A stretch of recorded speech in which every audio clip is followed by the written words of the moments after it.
Hai, salam mesra dari saya Teacher Magi. Berjumpa lagi kita dengan dalam video baru saya hari ini. Okey, seperti yang sedia maklum, kita perlu mengisi deskripsi tugas dalam Hermes. Okey, mungkin ada sebilangan besar dah isi, sebilangan kecil seperti saya yang baru dapat tapak untuk diisi, boleh mengikut tutorial ini. Okey, sebelum kita login ini adalah paparan Hermes. Sebelum kita login ke Hermes, kita perlu sediakan senarai jawatan kuasa dan juga deskripsi tugas yang ada bahagian accountability, tugas utama, tujuan, pengujutan jawatan di mana. Yang ini semua perkara yang perlu diisi dalam Hermes. Yang perlu diisi adalah berdasarkan kepada grade kita. Kalau DJ41 kita akan diisi di sinilah. Kalau 44 kita ikut di sini dan 48 kita ikut di sini. Okey, cikgu-cikgu kalau yang nak isi sekarang boleh sediakan laptop, kita boleh sama-sama mengisi. Kerana saya pun baru nak isi sekarang. Okey. Jawatan yang sebenar adalah ringkasan jawatan. Kalau guru pengetua atau guru besar, ini adalah singkatan dia. Kalau guru perpustakaan dan media adalah singkatan ini. Manakala saya, guru akademik, saya akan guna singkatan GAB. Okey, jom kita start mengisi. Okey, keyboard control yang cikgu-cikgu yang akan guna banyak di sini adalah copy and paste. Untuk copy, kita guna Ctrl C. Untuk paste kita guna Ctrl V. Di sini kita login Hermes.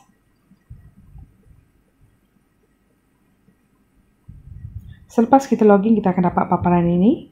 Kita pergi data pejawatan, deskripsi tugas. Okey, ini paparannya seterusnya. Okey, kita tekan ke fungsi. Kita pergi selenggara komponen deskripsi tugas. Okey. Kita tekan kat nama kita yang di-highlight dalam warna biru. Okey, ini adalah maklumat-maklumat yang kita perlu isi. Semua maklumat umum, tujuan, accountability, dimensi, kelayakan akademik, kompetensi, pengalaman perlu diisi oleh kita. Manakala pengesahan dan jana dokumen akan dibuat oleh pihak pentadbir. Okey, kita start dengan maklumat umum. Okey, ini adalah maklumat umum yang kita perlu isi. Ringkasan guru akademik adalah seperti yang tadi. Okey, saya GAB ya. Okey. GAB. Okey, grade saya DJ41. Bidang dengan subbidang kita abaikan ya, dan kita terus simpan. Okey. Dah berjaya simpan dan kita pergi ke tujuan pengujutan jawatan. Okey, kita akan dapat tiada rekod ditemui. So di sini kita perlu buat tambah. Kita tekan tambah dan ini adalah paparan seterusnya.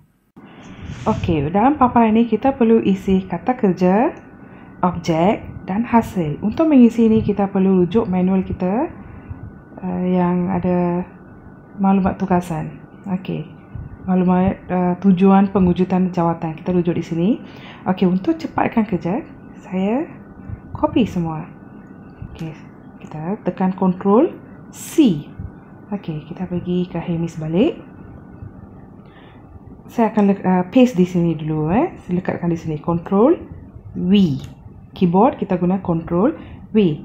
Kata kerja adalah mengajar. Okey, kita cari mengajar di sini. Okey, memang mengajar tak wujud di sini. Kita pilih lain-lain. Okey, di bahagian ini kita akan letakkan deskripsi kata kerja di sini ya. Kita copy di sini, kita highlight mengajar, mendidik, menilai dan mentafsir. Okey, Ctrl X.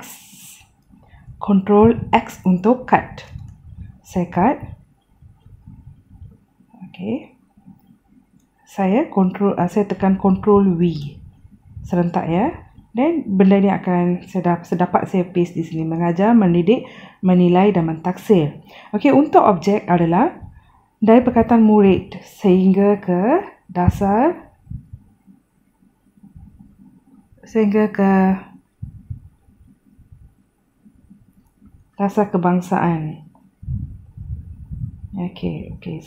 Yang selebihnya, yang ke arah mengembangkan potensi window itu secara holistik, saya cut Ctrl X dan saya paste Ctrl V dan saya tekan simpan. Okey. Bahagian ini boleh dikemaskinikan selalu bila ada pertukaran kita boleh buat kemaskini di sini. Okey, ini yang akan wujud. Ini adalah tujuan pengujutan jawatan kuasa.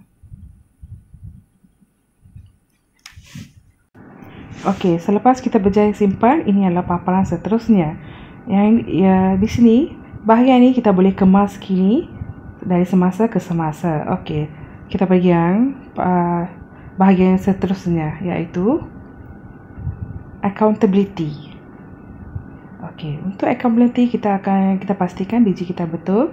Dan di sini kita akan jumpa tiada rekod yang ditemui. So di sini kita perlu buat penambahan. Okey, tekan tambah. Okey, di sini seperti yang tadi kita perlu letakkan kata kerja, objek dan hasil. So saya rujuk kepada dokumen manual tadi. Okey. Untuk digi 41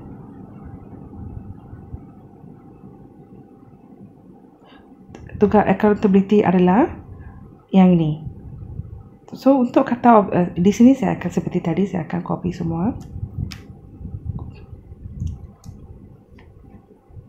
Ctrl C copy. Saya lekatkan di sini dulu. Ctrl V. Okey. Kata kerja dia adalah melaksanakan. So kita cari di sini melaksanakan.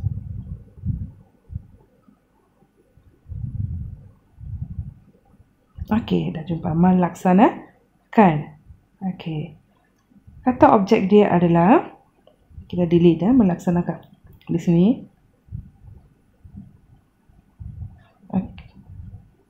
Okey, kata objek dia adalah PDP menggunakan kaedah pedagogi yang bersesuaian.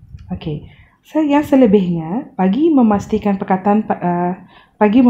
objektif pembelajaran tercapai, kita highlight. Kita guna Ctrl X, means potong, cut.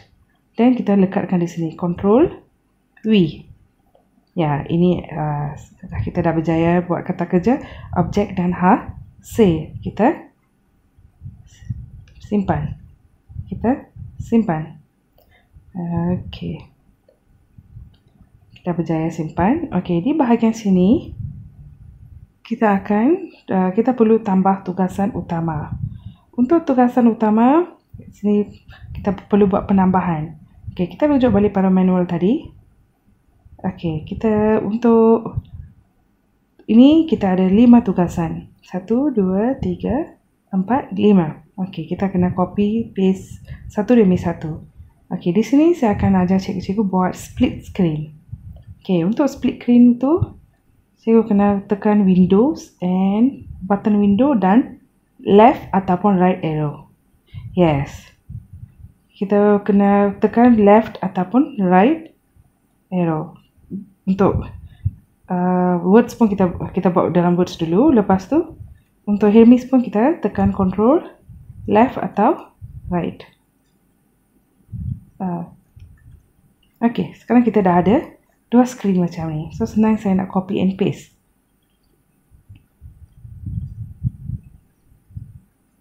Okey, saya buat penambahan disebabkan ada 5 tugas. Bila kita buat split screen macam ni, tak perlulah kita nak tukar dari Hermes ke Microsoft Word, ke Hermes ke Microsoft Word. So senang macam ni saya nak copy and paste. Okey, untuk tugas utama saya copy, Ctrl C, Ctrl V. Untuk dua, copy, Ctrl V. Cepat kan? Okay. Tapi cikgu pastikan cikgu highlight yang betul, copy yang betul dan paste. Supaya maklumat tak tercicir. control V dan control C and control V. Okey, kita dah berjaya masukkan 5 tugas hari ini dan kita tekan button simpan. Okey, rekod kita berjaya disimpan.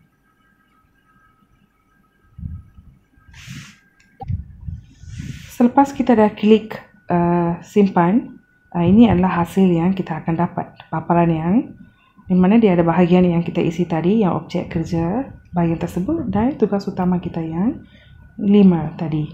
Okey. Seterusnya kita pergi ke bahagian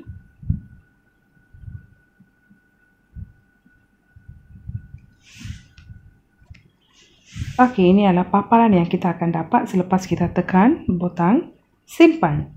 Okey, kita dah ada bahagian accountability dan tugas utama yang kita masukkan 5 tugas utama tadi. Okey, sekarang ini adalah accountability tugas yang pertama, tugas utama yang pertama.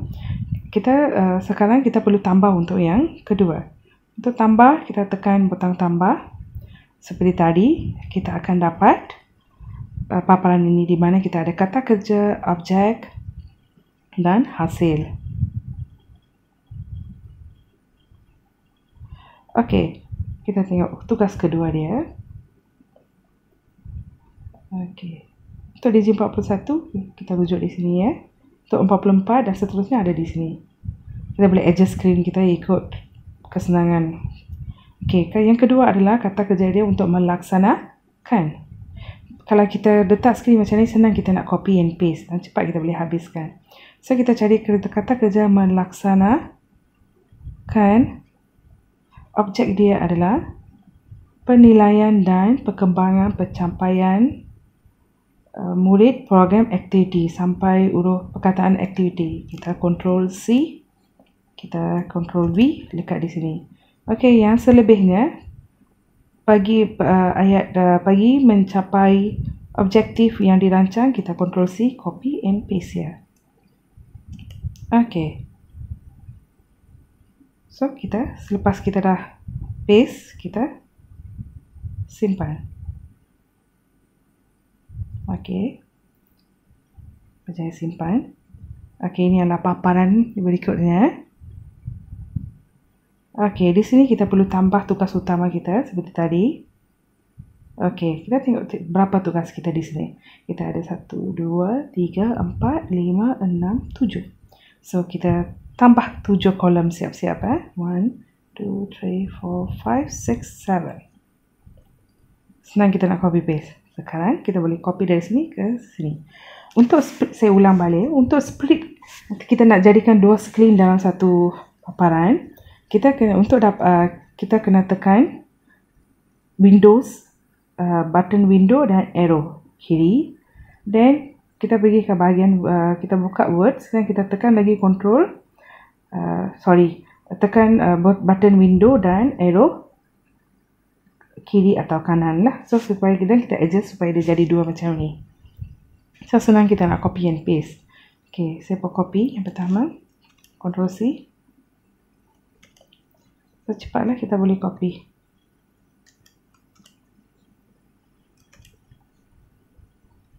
Kalau kita nak buka satu demi satu memang lambat. Tapi cikgu pastikan copy tu, cikgu copy dengan betul lah.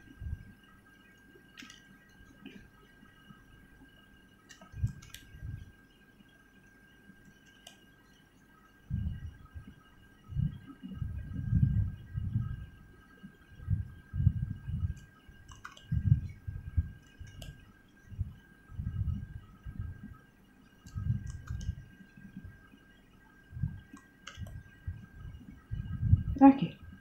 Dah isi 7 ke 7 tersebut. Sekarang saya tekan button simpan. Okey. Okey, ini yang paparan sen. Okey, di sini kita kena buat penambahan tugasan sehingga semua tugasan yang terdapat dalam manual ini. Okey, dalam untuk DJ41 dia ada, kita baru isi yang nombor 2. Kita tengok kita perlu isi nombor 3, nombor 4, nombor 5, 6 dan 7 dan 8. Keseluruhannya 8 tugas. 8 accountability dan sub-tugasan dia. Okey, kita boleh, cikgu-cikgu boleh ikut cara copy and paste tadi dan kita boleh kita boleh settlekan. Okey, cikgu, saya dah isi semua bidang tugas saya dari 1 hingga accountability saya dari 1 hingga 8 mengikut manual tadi ya. Okey, ini kerana saya DG 41 saya dah isi sampai 1 hingga 8. Katakan cikgu adalah DG 44. Okey, kalau cikgu adalah DG 44, cikgu boleh isi untuk DG 41. Okey, cikgu kena ikut seperti manual. Okey, katakan cikgu adalah DG 44. Okey, ini saya buat sebagai contoh. Cikgu kena isi bahagian DG 44 dulu. Lepas cikgu dah isi bahagian DG 44, baru pilih DG 41. Okey, kita dan buat kopi, buat salinan. Contoh di sini saya ambil paparan ini sebagai contoh. Katakan ini dari DG 44, cikgu nak isi ke DG 41. Katakan cikgu DG 48 kena isi untuk DG 44. So, cikgu salin accountability. Bila cikgu salin accountability, cikgu pilihlah jawatan. Katakan cikgu dari DG 44 nak buat ke 41. Cikgu just ambil 44 dan semua paparan itu akan ada di sini dan cikgu simpan. So, cikgu akan ada accountability tugasan untuk DG 44 dan juga 41. Okey. Selepas itu, cikgu kena buat proses edit sikit. Okey, kita tengok balik manual tadi ya. Okey, dalam manual ni kalau cikgu perasan ada perkataan merah, biru. Okey, di sini yang kita perlu edit one by one. Okay, contoh untuk DG 41 dan 42, accountability yang pertama tak ada perbezaan. Kalau kita tengok yang kedua, oh ya, dia ada perbezaan di sini, merangka. Untuk 44, kita perkataan merangka, manakala untuk 41 perkataan membantu. Okey, yang ada perbezaan ini kita kena edit. Okey, ini adalah accountability kedua. Kita perlu edit bahagian F dan G. Contoh nak edit adalah,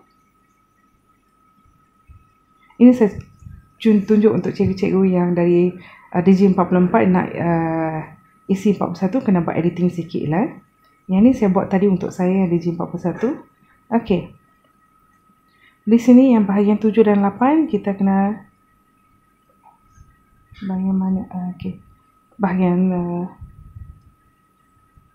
F dan G. Kena ada perkataan merangka. DG 44 akan ada perkataan merangka. Manakala 41 kita kena edit, masukkan perkataan membantu instead of merangka. Okey. Di sini kita pergi bahagian kemas kini. Mau kemas kini dan bila lepas kita kemas kini, tekan butang kemas kini, kita akan edit di sini. Merangka. Okey, contoh kita buang perkataan membantu dan kita contoh kita masukkan perkataan yang berbeza tadi ya, dan kita simpan. Okey, cikgu kena pergi tengok satu-satu perbezaan dia lah. So, just edit. Kalau cikgu dari DG 44 isi untuk 41, pastikan perkataan merangka dibuang, ditambah. Kerana dia membantu merangka. So, kita tambah perkataan membantu. Manakala di sini, tengok yang berikutnya. Di sini melaksanakan dan menambah nilai. Di sini melaksanakan pengurusan kurikulum. So, di sini kita buang yang ni dan kita edit, masukkan di sini. Okey. So, bila cikgu guna split screen yang dua-dua paparan pada dalam satu desktop tu, senang untuk cikgu nak tengok perbezaan. Kalau macam ni susah. Contohnya, nak dapat dua paparan tersebut, macam tadi saya kata, tekan button window dan arrow. Okey. Dan arrow. Okey. Okay, so senang cikgu nak buat kemas kini kalau ada paparan macam ni ya. Okey. Di sini saya dah ada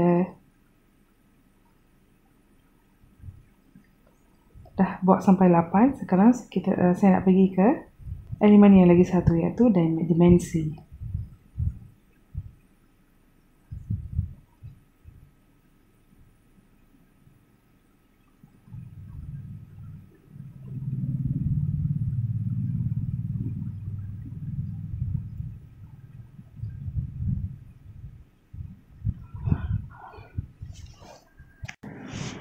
Okey, untuk dimensi kita perlu buat tambahan. Kita tambah.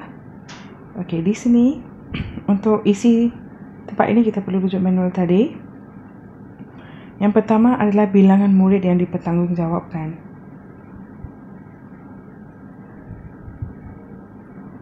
Bilangan murid yang dipertanggungjawabkan dalam setiap kelas mata pelajaran.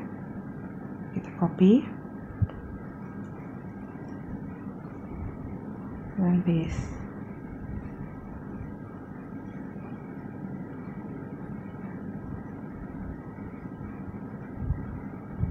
Di sini kita cari lain-lain, tekan lain-lain dan kita paste di sini bilangan murid yang dipertanggungjawabkan bagi setiap kelas mata pelajaran. Okey, kita tulis nama kelas. Contohnya saya ajar kelas ni. Tulis nama kelas.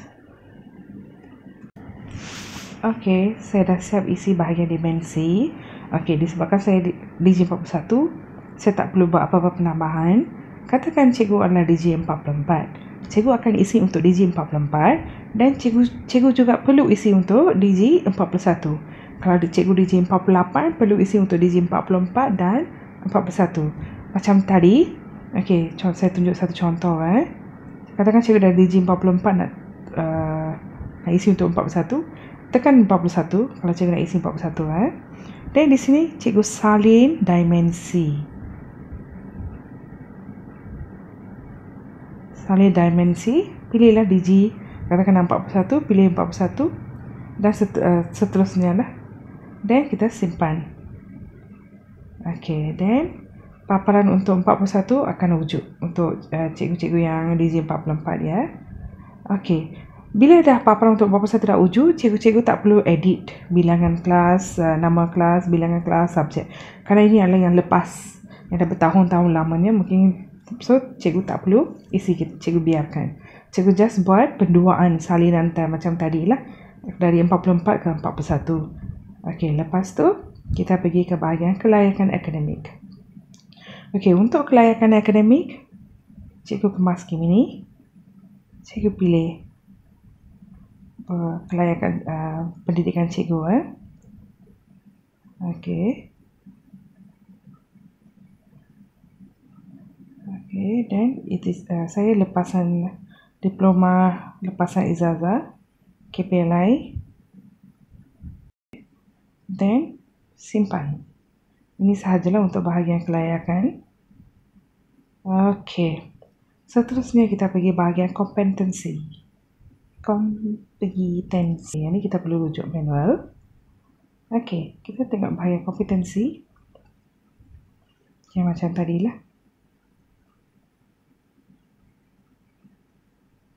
Okey, untuk kompetensi kita perlu isi 10 bahagian.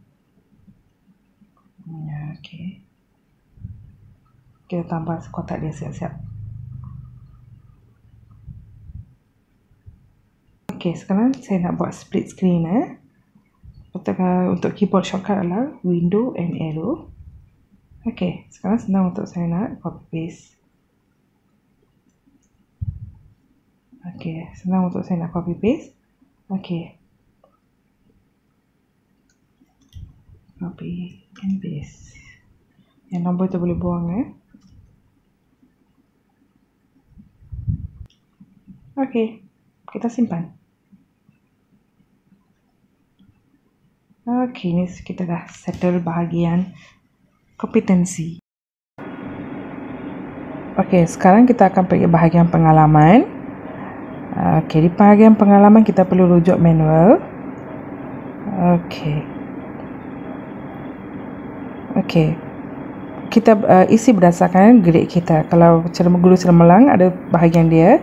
Kalau guru akademik kita akan ada bahagiannya. So kita isi mengikut grade. Okey, di sini saya akan isi untuk DG41.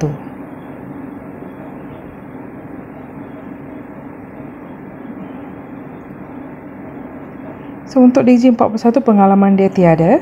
So jumlah tahun yang mengajar kita isi ya. Okay, then kita save, kita simpan. Lepas kita berjaya simpan,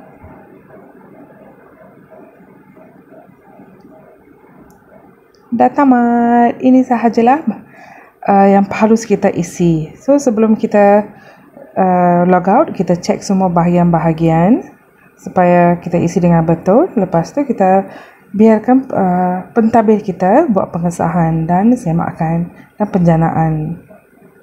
Okey. Ini sahajalah video saya pada hari ini. Saya harap video ini dapat membantu cikgu untuk mengisi bahagian Hermes ini. Kalau sebarang pertanyaan atau komen, sila type di bahagian komen. Saya cuba menjawab. Kalau ada kekurangan, minta maaf ya. Kalau cikgu-cikgu menyukai video saya ini, boleh like, share dan subscribe. Berjumpa lagi kita dalam video yang akan datang. Till then, bye-bye. Take care. See you.